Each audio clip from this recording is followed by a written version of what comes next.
કોણ તને દુનિયામાં ગરીબ કહે છે કે મારી હું ગરીબ ન હોય ને તું મારી માં જો ગરીબ ન હોય ને તો આજ ખેતરના શેઠાની માથે 8-8 સુડેલું મારી ફરતી રાહડા રમે અને મને એમ કીધું કે મોતિયા લઈ જા નગર ભરખી જઈશું.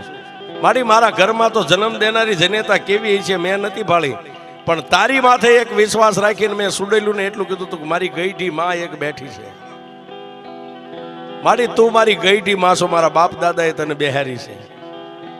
હવે મેલડી મને મોતિયાને જીવાડી કે મારી નાખી તારા હાથમાં છે. તેથી મારી મેલડી બોલી કે મોતિયા હવે જીવી જવું છે ને કે મારી એ તો તારા માથે હવે તારા ભરોહે છોડી દીધું જીવન. કે તો મોતિયા સાંભળ, કાલ દીવું કે બળદ અહીંથી જોડીને જાને ખેતરે એક કાચનો શીશો બંડીના ખિસ્સામાં લેતો જઈએ. અને ટાઈમ થાય છે બપોરના 12-1 નો, એટલે ભતવારીનો ટાઈમ થાય છે ને. પહેલી જે તને કાયમ ભાત ખવારવા આવતી આવશે અને પછી હાથ આવશે. એ આઠે આવીને તારી સામે ઊભી રહે